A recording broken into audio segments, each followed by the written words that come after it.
Bien, hoy nos toca hablar un poco sobre el abdomen agudo. El abdomen agudo es una entidad fundamental e importante en el conocimiento del cirujano general y por supuesto de los estudiantes de medicina.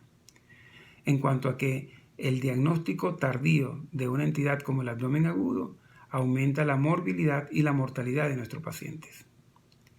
En este capítulo, que van a ser generalidades por supuesto, vamos a hablar el concepto, la clasificación y los estudios paraclínicos.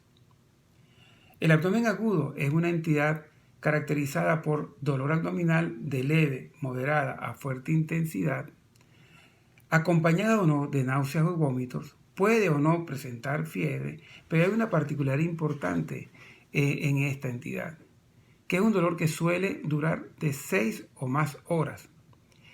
Esto es un punto que es muy importante para el cirujano. Ya un dolor que dure más de 6 horas de evolución en un paciente alerta al cirujano ante una entidad que puede ser un abdomen agudo. Pero además de esto, el abdomen agudo, por definición, es quirúrgico. Nosotros no creemos en este concepto que en algunos libros están establecidos como el abdomen agudo médico. Todo abdomen agudo, su resolución es quirúrgica. En cuanto a su clasificación, el abdomen agudo se clasifica en abdomen agudo inflamatorio, obstructivo, hemorrágico, oclusivo y traumático. Vamos a comenzar hablando del abdomen agudo inflamatorio, que por cierto es el abdomen agudo más frecuente. Como característica típica, y la utilizaremos en el desarrollo de esta entidad, tenemos la apendicitis aguda. El abdomen agudo inflamatorio es tan importante en cuanto a su frecuencia que el motivo de consulta más frecuente en las emergencias de los centros hospitalarios es la apendicitis aguda. Esto ocurre entre el 12 al 30% de los casos de dolor abdominal que llegan a nuestras emergencias. Su característica clínica fundamental es el dolor, y es un dolor que en los inicios es un dolor leve, moderado, se va aumentando en intensidad, como les decía, con una duración que va a pasar las 6 horas o más hasta que se resuelva la situación, acompañada o no de náuseas y vómitos, puede o no tener fiebre de acuerdo a la etiología, y al examen físico puede dar manifestaciones como defensa, que por decirlo de alguna manera es una peritonitis localizada, o una peritonitis generalizada, en donde, por cierto, conseguimos signos de irritación peritoneal, que hay algunos signos que describen y sugieren como el signo de Blomberg, que es la descompresión brusca del abdomen a la palpación. Signo, por cierto, que yo no recomiendo en vista de la molestia que esto le ocasiona al paciente. Al contrario, recomiendo entonces una percusión suave en toda la pared abdominal que nos localiza exactamente el sitio del dolor abdominal e inclusive nos puede orientar a irritación peritoneal. Existen otros signos, digamos, que uno pudiera buscar en el paciente, digamos, complementarios. Y es que se le pide al paciente que tose y con la tos aumenta la presión abdominal y esto produce dolor en la zona inflamada, el órgano afectado. O por ejemplo le pedimos al paciente que se coloque en las puntillas de los pies y se deje caer hacia el talón y esto puede producir dolor en la misma zona. O inclusive que el paciente cuando viene de su casa al centro hospitalario, en ese trayecto, en el carro, en el vehículo automotor, digamos, de alguna manera va refiriendo que hay dolor por, digamos, golpes con los huecos, piedras o lo que fuera que hayan en el camino y localiza el dolor en la zona afectada. Pues dentro de los estudios paraclínicos que tenemos para la evaluación de estos pacientes, tenemos por supuesto la hematología, una hematología que nos va a demostrar una leucocitosis con desviación a la izquierda a expensas de los neutrófilos, hay una neutrofilia. Podemos conseguir una proteína C, la proteína C reactiva, que es un reactante de fase aguda elevada. Algunos piden velocidad de sedimentación, sin embargo deben recordar que la velocidad de sedimentación globular es más para evaluar procesos crónicos. Tenemos por supuesto entidades como la apendicitis aguda que al dejar que corra el tiempo, estos pacientes pueden llegar a formar un plastrón apendicular defendiéndose el organismo de esa entidad inflamatoria y cuando el paciente tiene un plastrón apendicular, concepto que vamos a aclarar más adelante en otros capítulos, vamos a conseguir la velocidad de sedimentación globular elevada. Pero no es la velocidad de sedimentación globular un elemento a considerar en los procesos inflamatorios agudos. También podemos pedirle un ultrasonido, es un método diagnóstico que en manos expertas puede orientarnos en cuanto a la patología que tenga el paciente intraabdominal y la presencia o no de líquido libre en el abdomen. Ahora vamos a hablar del abdomen agudo obstructivo. El abdomen agudo obstructivo es un síndrome caracterizado por dolor abdominal, distensión abdominal, puede haber o no náuseas o vómitos y va a depender un poco del nivel de la obstrucción, del cual vamos a hablar más adelante. Constipación, obstipación. Este síndrome es muy importante conocerlo, porque evidentemente hay algunas patologías que pudieran confundir a la obstrucción intestinal con las características que estamos definiendo. A lo mejor es un ilio, por ejemplo, por cualquier entidad, y no se trata propiamente de una obstrucción que está dentro de la entidad del abdomen agudo. La obstrucción intestinal se clasifica en alta y baja, pero hay algunos libros que la clasifican en alta, media y baja. Esto va a depender de las referencias anatómicas que tenemos. En la clasificación en altas y bajas, la referencia anatómica va a ser la válvula ileocecal. En cuanto a la clasificación de alta, media y baja, vamos a tener una referencia anatómica adicional que es el ángulo de Treitz. Por encima del ángulo de Treitz sería obstrucción intestinal alta, entre el ángulo de Treitz y la válvula ileocecal sería una obstrucción intestinal media, y entre la válvula ileocecal y el colon, por supuesto, es una obstrucción intestinal baja. Para hacer un poco más sencilla la clasificación y de acuerdo a las características semiológicas, pues hemos decidido utilizar más bien la clasificación en altas y bajas de acuerdo a la válvula ileocecal. Las manifestaciones clínicas de la obstrucción intestinal alta con frecuencia son náuseas y vómitos, distensión abdominal, constipación, obstipación. Por supuesto, el dolor abdominal siempre va a estar presente. Las causas más frecuentes de la obstrucción intestinal alta son las bridas y las adherencias, y pueden haber hernias internas o externas complicadas, bien sea por estrangulación o porque estén atascadas.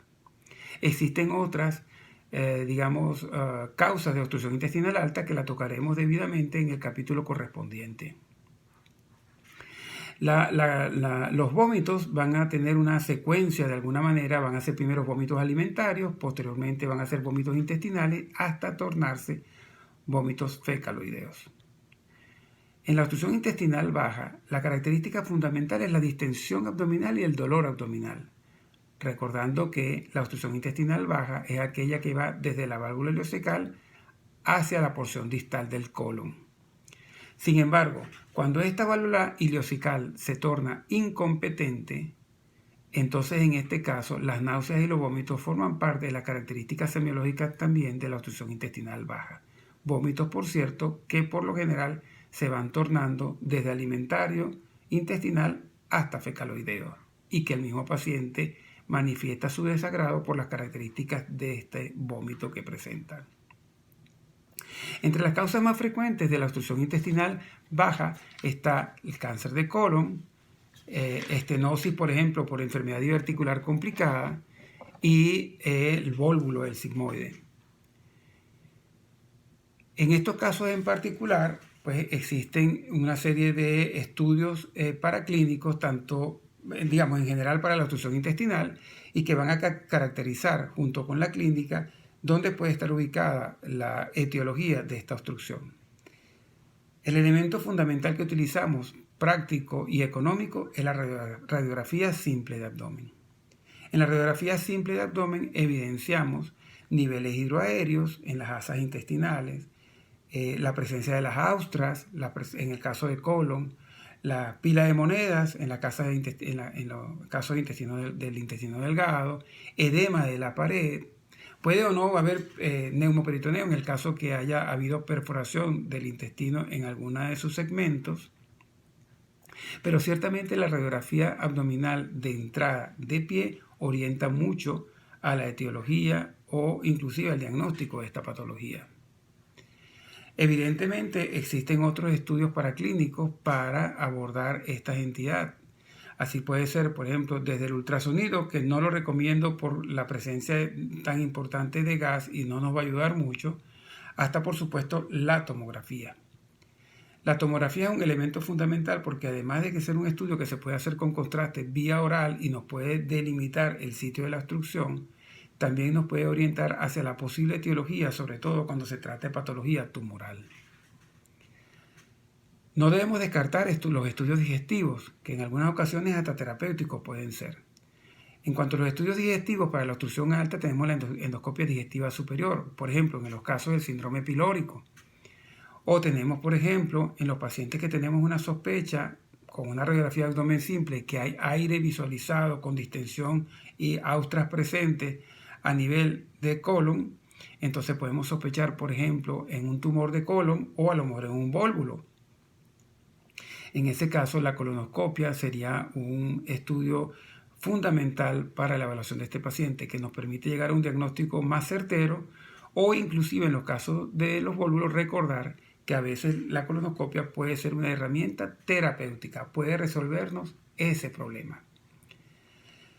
Bien, vamos a pasar entonces al abdomen agudo hemorrágico. El abdomen agudo hemorrágico es una entidad que, si bien es cierto, puede ser relativamente sencilla cuando se aborda a tiempo, también puede ser una catástrofe. Si recordamos la etiología puede ser, por ejemplo, un embarazo ectópico roto, un folículo hemorrágico, pero también puede ser un aneurisma de la aorta abdominal roto. En ese caso, el paciente se presenta con manifestaciones clínicas típicas de dolor abdominal que por lo general se inicia en epigastrio, como un dolor visceral, y que luego se torna generalizado. Pero no es un dolor ciertamente que no suele ser un dolor intenso. Lo más característico de estos pacientes es la presencia de taquicardia, deshidratación, puede llegar a tener diaforesis, hipotensión, etc. Cuando ya estos casos llegan a estos extremos, evidentemente ya se trata de una urgencia quirúrgica. En cuanto a los estudios clínicos en estos pacientes, tenemos el ecosonograma abdominal como uno de los elementos importantes a tomar en cuenta como primera instancia. Por supuesto, el laboratorio que nos permite evaluar cómo están las cifras de hemoglobina y hematocrito. Puede haber también leucocitosis. Y tenemos, por supuesto, la tomografía. La tomografía juega un rol fundamental también para el estudio de estos pacientes, pero no siendo indispensable. Por supuesto, ante la presencia de un aneurisma, evidentemente la tomografía nos puede hablar mucho mejor de lo que está pasando en ese abdomen, porque nos permite evaluar la parte retroperitoneal. Sin embargo, una buena historia clínica, un buen examen físico donde evidenciamos, entre otras cosas, dolor abdominal, distensión abdominal leve, puede haber peritonismo, y hay un signo que se describe como el signo del grito del Douglas cuando hay, está ocupado el Douglas por un proceso, por alguna colección. Esto es en el tracto rectal. Bien, en cuanto al abdomen agudo oclusivo, esta es una entidad muy importante porque se presenta como una obstrucción intestinal, con las mismas características clínicas, pero con el dolor abdominal tiene una característica en particular, que es un dolor de aparición brusca y de muy fuerte intestinal, de muy fuerte intensidad, perdón. Es lo que llamamos nosotros un dolor isquémico. Este dolor, este abdomen además es un abdomen distendido, como decía, con signos de irritación peritoneal, que puede cursar con náuseas, vómitos, y que eventualmente ante la presencia de una posible perforación por la isquemia intestinal, pues evidentemente pueden haber signos de peritonitis. En cuanto a los estudios de laboratorio, podemos evidenciar una leucocitosis franca con desviación a la izquierda, la presencia de ácido láctico elevado, LDH elevada, Y en el examen de electrocardiograma o inclusive a la palpación del pulso, por supuesto, vamos a conseguir arritmia. Y el electrocardiograma nos puede orientar a trastornos del ritmo del tipo de la fibrilación auricular. La tomografía también es un elemento importante para el estudio de estos pacientes, con características típicas tomográficas en la oclusión intestinal, que por supuesto vamos a hablar de eso en el capítulo correspondiente. Y finalmente vamos brevemente a hablar del abdomen agudo traumático. El abdomen agudo traumático tiene, digamos, la importancia de la evaluación clínica adecuada, los antecedentes, cómo los antecedentes clínicos nos van a orientar al posible órgano afectado. Recuerden ustedes que el abdomen agudo traumático puede ser un trauma abierto o un trauma cerrado. Y eso, por supuesto, nos va a orientar a qué es lo que debemos hacer nosotros, si está penetrado o no está penetrado la cavidad abdominal, si es cerrado, la presencia o no de trauma a víscera hueca o víscera maciza, recordando que por lo general en un traumatismo contuso los órganos más afectados son los órganos macizos, vaso y el hígado, por supuesto, en donde podemos tener laceraciones o fracturas. Y en la perforación de víscera hueca, bien se llama por un tema de acción y contracción, o a lo mejor en el trauma abierto, perforación de víscera hueca, y podemos evidenciar desde la radiografía de abdomen un neumoperitoneo, o si eventualmente podemos hacer una tomografía. Recuerden ustedes que además en algunos casos, sobre todo en trauma abierto, la laparoscopia es un elemento muy importante para utilizarlo no solamente como herramienta diagnóstica, sino además como herramienta terapéutica. Finalmente, algunas consideraciones con relación a la radiografía de abdomen simple, que a veces despreciamos su valor y sin embargo tiene, digamos, bastante relevancia, sobre todo al ser un método de bajo costo. En una radiografía de abdomen simple, recuerden ustedes que hay imágenes aéreas siempre y son características normales en la cámara gástrica y en el colon. Se torna anormal cuando estas, imágenes aéreas aparecen o bien fuera de la estructura de la víscera, en el caso del neumoperitoneo, o por ejemplo en intestino delgado. En el intestino, recuerden ustedes delgado que podemos ver las válvulas conniventes, la pila de monedas, distensión de las asas, edema de la pared, etc. También podemos observar líquido libre. ¿Cómo se observa líquido libre? Porque la densidad de grises cambia, se torna un poco más blanco en la radiografía de abdomen simple. Podemos ver imágenes tumorales también, borramiento de la línea de preperitoneales, borramiento de la sombra del psoas, que también nos puede hablar, por ejemplo, de procesos inflamatorios locales, cercanos. Y no debemos olvidar, pues, de esas imágenes que a veces se mencionan mucho en los libros, que es el asa centinela. El asa centinela es una asa de con concavidad, que de alguna manera se acerca o está cercana, mejor dicho, a procesos inflamatorios. Por ejemplo, en la apendicitis aguda podemos observar una asa centinela en la fosa ilíaca derecha. En la pancreatitis aguda pudiésemos observar asa centinela en el mesogastrio. En la diverticulitis podemos conseguir asa centinela en la fosa ilíaca izquierda y así sucesivamente. Digamos que por eso es que se llama centinela. Es un signo que nos avisa de que algo está sucediendo en ese sitio donde está colocada esa asa y que se está manifestando en la radiografía de abdomen simple de pie. No debemos olvidar entonces, como otros estudios que hemos tenido en consideración durante esta breve discusión, aquello del ecosonograma, que en manos expertas ayuda muchísimo, y la tomografía. Y vamos a tener un capítulo aparte más adelante sobre la laparoscopia como método diagnóstico y terapéutico en la cirugía general. Bueno, agradezco mucho pues haber presenciado este corto video, que lo que persigue solamente es sea una herramienta para los estudiantes de medicina y de cirugía en general. No hemos tocado la parte terapéutica porque consideramos que esto lo vamos a poder tocar probablemente en cada una de las entidades más adelante. Estoy a la orden y por las redes me pueden conseguir por @drhectorcantele en Instagram o por mi correo electrónico drhcantele@yahoo.es. Muchas gracias.